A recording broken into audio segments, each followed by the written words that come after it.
재건축 안전진단 기준과 규제 완화. 우리가 살고 있는 아파트를 비롯한 대부분 주택들은 시간이 지나면 어쩔 수 없이 노후화를 피할 수 없습니다. 특히 안전성 문제가 심각해지면서 일기 신도시를 비롯한 원도심 단지들은 재건축을 준비하고 있지만 절차가 복잡하고 추진 과정이 길어 사업이 중단되는 경우가 많은데요.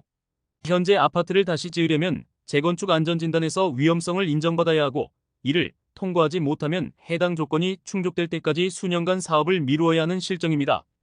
재건축은 도시 및 주거환경정비에 관한 법 기준에 따라 도로나 공원, 주차장 등 기반시설이 양호하더라도 30년에서 50년 이상의 노후화된 건축물에 한하여 허물로 아파트를 새로 지어 주거 환경을 개선하는 사업을 말합니다. 이때 오래되었다고 모두 사업이 통과되는 것은 아니며 재건축 안전진단을 통해서 사업 여부가 결정되겠습니다. 재건축 안전진단을 실시할 수 있는 요건을 살펴보면 일단 통상적으로 아파트가 완공된 지 30년 이상의 기간이 지나야 신청이 가능하게 됩니다.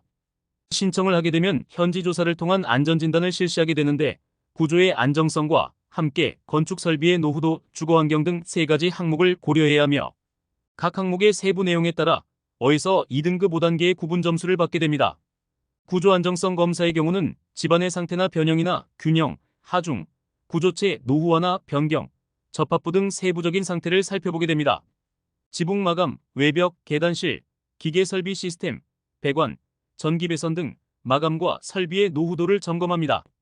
재건축 안전진단의 경우 건축물의 안정성과 노후도뿐만 아니라 주거환경과 재난 대비, 도시미관도 점검하게 됩니다.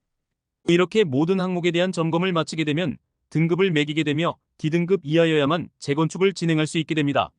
하지만 점검 항목이 세부적이고 건축기술도 발달하여 상당히 기간이 많이 소요되며 통과 가능성이 매우 낮은 실정입니다.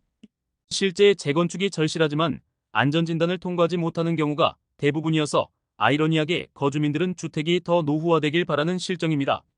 정부는 최근 이런 부작용을 막고 주택 공급을 확대하고 건설 경기를 활성화하기 위해 30년 이상이 된 노후화 주택에 대하여 재건축 안전진단 없이 재건축 사업을 실시할 수 있게 절차를 간소화하는 방안을 발표하였습니다. 앞으로는 안전진단을 통과하지 않아도 정비계획을 수립하여 추진위원회를 구성할 수 있고 조합 설립 등의 재건축 절차를 신속하게 진행할 수 있게 되었습니다. 다만 안전진단은 사업 인가 전에 통과해야 합니다. 아울러 안전에 큰 문제가 없더라도 주차난이나 층간소음, 배관 노후화 등 거주 환경이 취약하다면 재건축을 실시할 수 있게 안전진단 기준을 대폭 완화할 계획입니다.